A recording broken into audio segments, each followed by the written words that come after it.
একটা গল্প শুনাই। আল্লাহকে ডাকতে হবে ধ্যানে জ্ঞানে অন্তর থেকে। তো এক রাজার অসুখ হয়েছে, রাজার অসুখ ভালো হয় না। এই 2 মিনিটের 1 মিনিটের গল্প, ছোট উদাহরণ।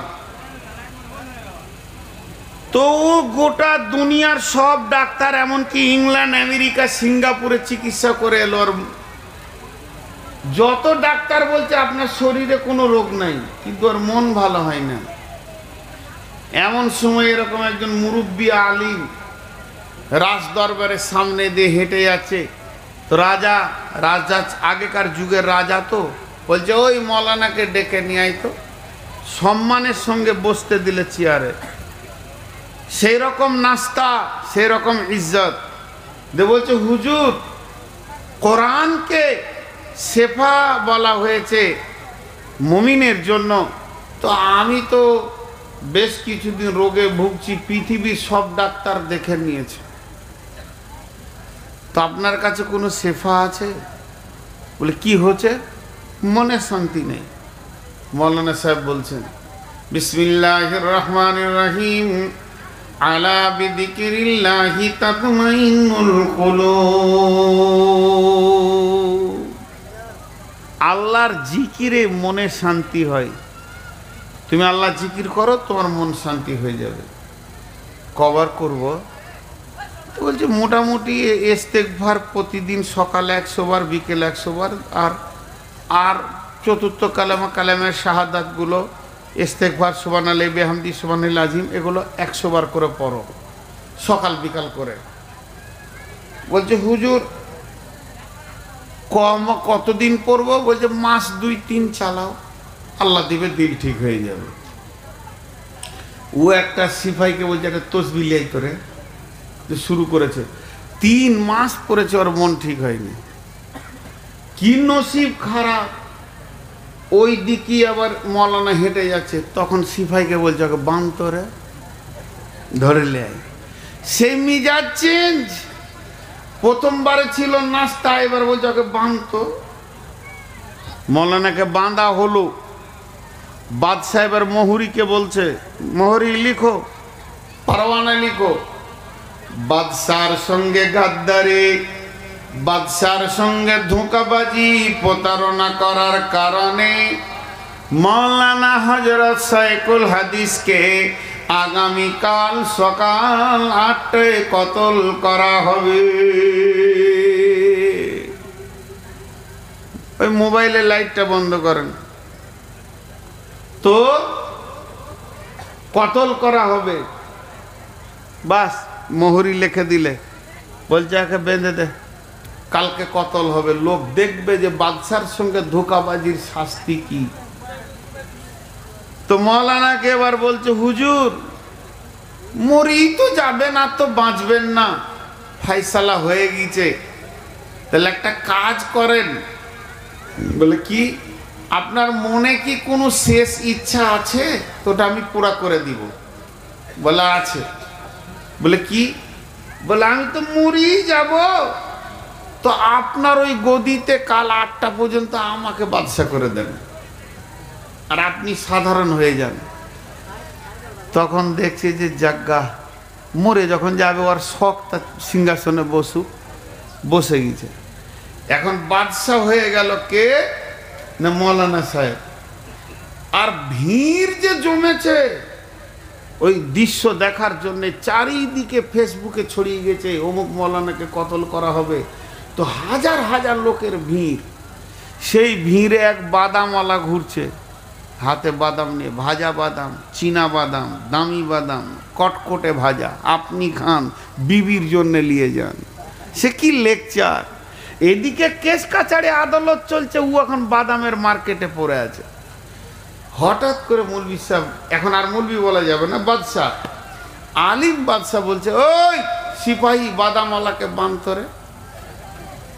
বাঁধা হলো। মোহরি লেখ, কালকে সকাল 7:30টায় বাদামওয়ালার কতল হবে। বাদাম বাদাম করে আমার সামনে বকেছে, কানে লেগেছে, বিরক্ত লেগেছে, এর জন্য সকাল 7:30টায় কতল হবে। বাদাম ছেড়ে দিয়ে কাঁদতে লেগেছে। একদম এত কাঁদা কাঁদছে যে কি দোষ করলাম, ছেলে মেয়ে রুজি রুটির জন্য 2 পয়সা করতে এসছে আর কতল হয়ে যাব রে। খুব কাঁদছে, বলছে কাঁদা শোনা হবে না, ওকে একটা ঘরে ভর আর চাবি মার, তালা মার, কাল আর 7:30টায়। বাদামওয়ালা ভাবছে যে ও মরবে তো একটা সাথেলেই মরবে, ভেজাল খুব।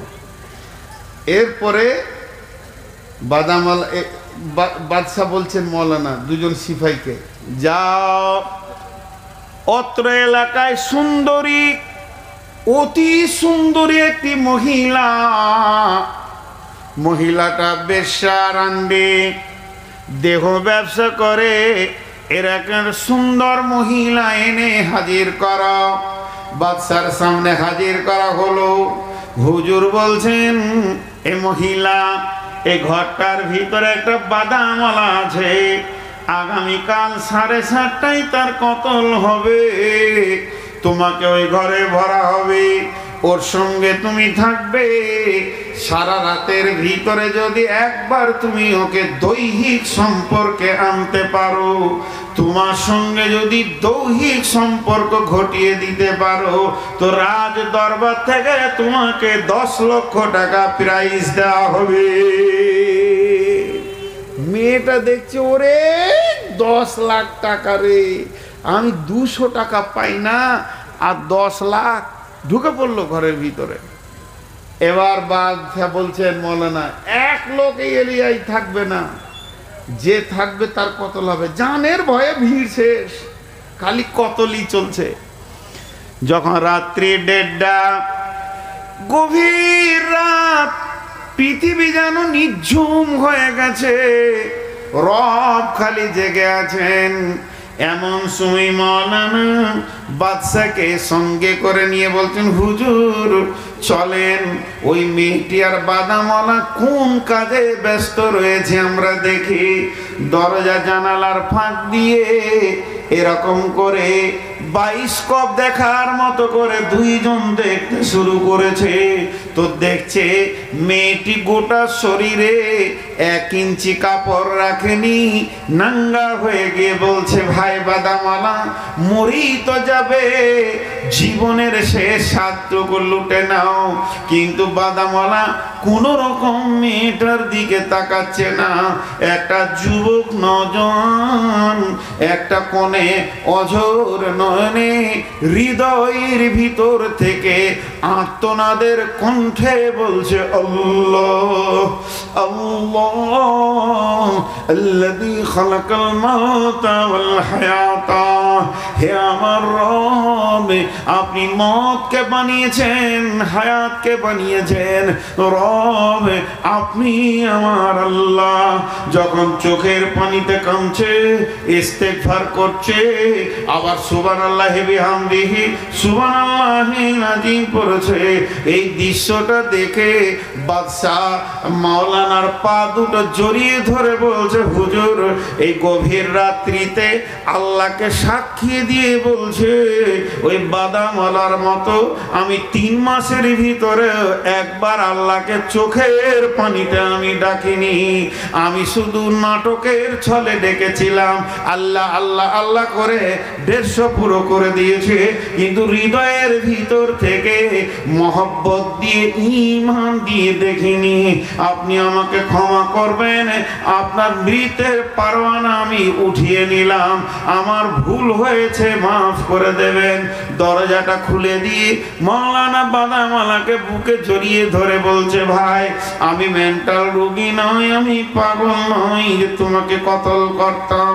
এটা শুধুমাত্র বাদশাকে প্র্যাকটিক্যাল দেখানোর জন্যে, একটা মানুষকে তার রবকে কেমন ভাবে ডাকতে হয়, রবের কাছে কেমন গিড়গিড়াতে হয়, রবের দরবারে কেমন করে নিজেকে নিচু হতে হয়, চোখকে কেমন করে পানিতে ছলছল আঁখি করতে হয়, এই দৃশ্যটা দেখানোর জন্যে তোমার উপরে আমি জুলুম করে ফেলেছি।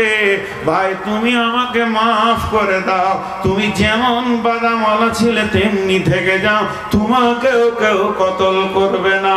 এর জন্য আমার রব বলছে, মুত্তাকি যদি হতে চাও, প্রথম নম্বরে তোমার আমাদের কাজ হবে এক আল্লাহর উপরে দৃঢ় বিশ্বাস রাখতে হবে।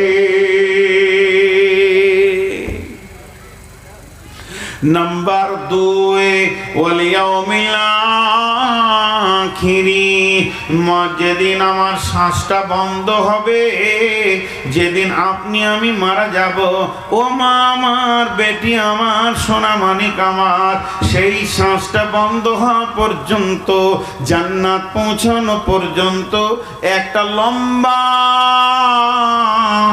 জীবন আছে আখেরাতে, এর উপরে বিশ্বাস করতে হবে।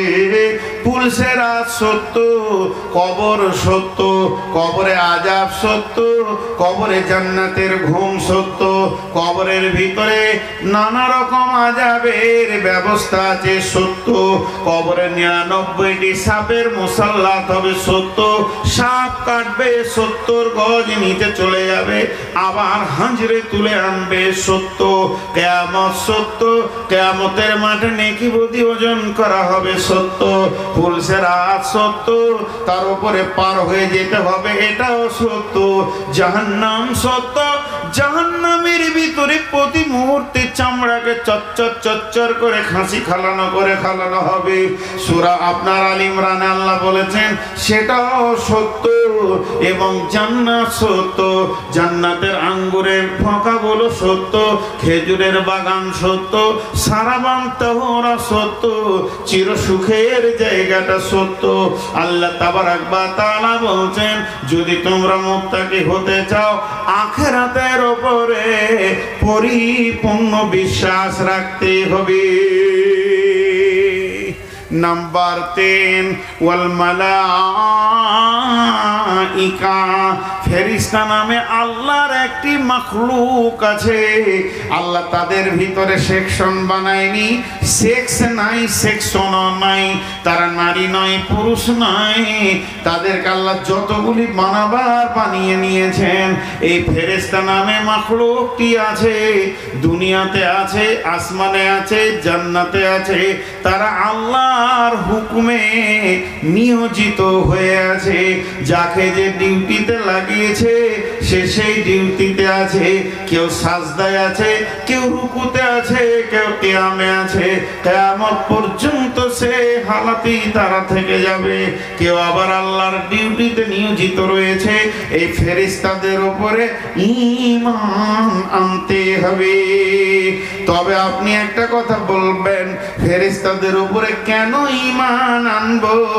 তারাও মাখলুক, আমরাও মাখলুক, আল্লাহর তারাও সৃষ্টি, আমরাও সৃষ্টি, বরং ফেরেশতাদের থেকে মানুষের সম্মান বেশি।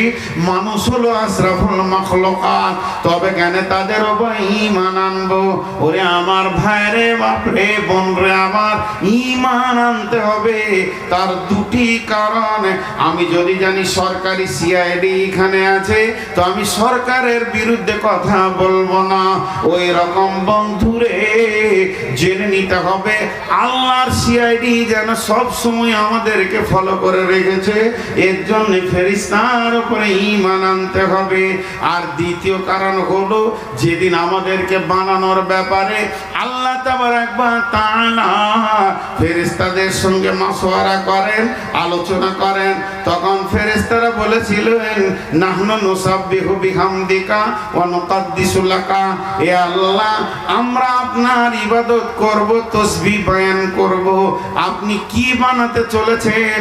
এরা খুন খারাপি করবে, আপসের মধ্যে লড়ে থাকবে। অতএব আমার আল্লাহ বলতে চাইছেন, তোরা এমন ভাবে চলবে যেন ওদের কথাগুলো না মিলে যায়। আমাকে তোরা সম্মানের সঙ্গে ইজ্জত দিয়ে রাখবে। তার জন্য ফেরেশতাদের উপরে ঈমান আনতে হবে। তাহলে ঈমান কটা হলো? আল্লাহর উপরে ঈমান, আখিরাতের উপরে ঈমান, ফেরেশতার উপরে ঈমান। 4 নম্বর হলো কিতাব, কিতাবের উপরে ঈমান আনতে হবে। কোরআনের শুরু থেকে শেষ পর্যন্ত সত্য। কোরআনের একটা জের, একটা জাবার, একটা অক্ষর, একটা নুক্তা কোনোটাই মিথ্যা নয়। আমার রব যা বলেছেন তা সত্য। এটা 1% কেন, ওভার 100% সত্য। আপনি আমি যতটা বুঝেছি তার থেকেও ঊর্ধ্বে আরো সত্য। কোরআনকে মিথ্যা পোষণ করা যাবে না।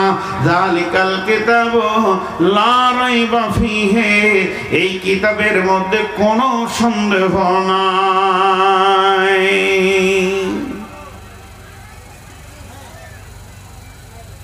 কোরআন সত্য, এর উপরে বিশ্বাস রাখতে হবে। বিশ্বনবী লিখতে পড়তে জানতেন? বিশ্বনবী লিখতে পড়তে জানতেন? জানতেন না। কেন ওনাকে অক্ষর দেওয়া হয়নি? কোরআন সত্য প্রমাণ করার জন্য অক্ষর দেওয়া হয়নি। যদি উনি লিখতে পড়তে জানতেন তাহলে মানুষ বলতেন যে কোরআনটা আল্লাহর কালাম নয়, এটা নবী মুহাম্মদ দু কলম লিখে দিয়েছে। এটা কাউকে বলতে দেবেন না আল্লাহ, ওই জন্য আল্লাহ রসুলকে আল্লাহ অক্ষর দিলেন না, যে তুই চুপ থাক, আমার যা পৌঁছাবার তোকে আমি পৌঁছে দিছি, জ্ঞানের শীর্ষস্থানে তোকে দিয়ে দিব, আমি ডেলিভারি করব আমি জ্ঞান।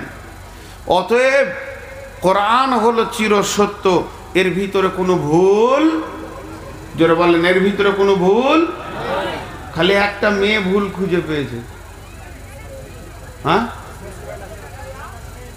ওই মেয়েটার নাম কি? কে কে নাম নিয়েছেন? গোসল করে ঘর ঢুকবেন। ওর নাম নিলে শালা গা শুদ্ধ নাপাক হয়ে যাবে, এত জঘন্য। জি, কোরআনের উপরে দৃঢ় বিশ্বাস রাখতে হবে। 5 নম্বরে ওয়ান্নাবিয়্যিন, পৃথিবীর বুকে যত নবী এসেছিলেন সত্য না মিথ্যা? যারা বলেন বিশ্ব নবী সত্য নবী ছিলেন না মিথ্যা নবী ছিলেন?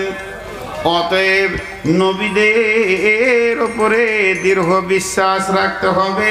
কোন নবী মিথ্যা নবী ছিলেন না। বুঝে এলো?